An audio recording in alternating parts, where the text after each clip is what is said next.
Chag Sameach, l'chaim l'chaim. As you know, tonight is Rosh Hashanah. It is the beginning of the new year. And it reminds me always of my favorite Baal Shem Tov story.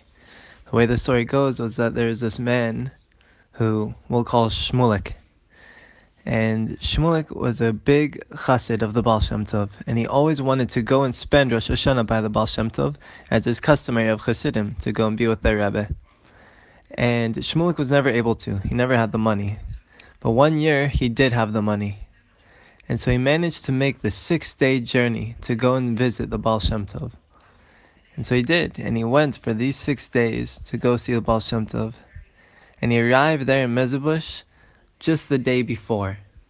And he was so excited. He got into town, dropped off his bags, and immediately went to Baal Shem Tov shul to daven.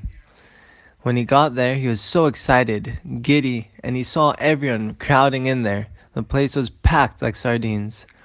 And he was just thrilled. He saw people sitting in the windowsills, hanging onto the poles, the pillars, and he was loving it. And just then the doors fly open, and the Baal Shem Tov starts walking out. And Shmulik is jumping up, trying to get a glimpse of him. And all of a sudden, the Baal Shem Tov looks at him and says, "Shmulik, what are you doing here? Leave, go, get out, run." And Shmulik's in shock, and everyone turns to look at him. And he starts backing out while the Baal Shem Tov keeps screaming at him, "Run, go, leave, you need to get out of here." And he trips and he starts crawling out, and he's trying to get out as fast as he can. He doesn't know what he did wrong. He's panicking. He gets out the front doors and gets the first carriage and says, "Just take me away, just get me out of here, I need to leave." And the carriage starts going. And Shmulik is sitting there, racking his mind, trying to think, what did he do wrong? Why did the Baal Shem Tov yell at him? What was his mistake? Now he's slowly falling deeper and deeper into depression as he gets farther and farther away from Mezhebush. But now it's nighttime. And the carriage driver turns to Shmulik and says, "Hey, we need to stop at an inn. I don't travel at night, it's too dangerous." So they do. They stop at an inn for the night, and Shmulik does what any logical person would do in this situation. He goes straight to the bar, gets himself a bottle, grabs a table in the corner, and sits down to drink away his sorrows. But just then, all the chassidim who are on their way to the Baal Shem Tov, they roll into the same tavern, into the same inn, and they do what chassidim do. Push some tables together, grab some bottles of mashka, and they start saying l'chaim, singing negunim, sharing dvar Torah, divrei Torah, and they're dancing and singing, making merry. And no chassid of the Baal Shem Tov would ever let a Jew sing alone. So before you know it, they're grabbing Shmulik and pulling him into the farbrengen.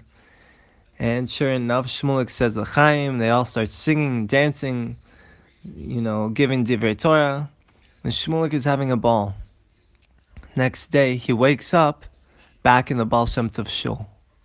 And he looks around in shock and disbelief. He says, what happened? How am I here?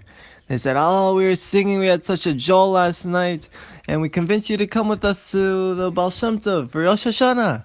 He says, No, you guys don't understand. I need to leave. I need to get out of here. I can't be here."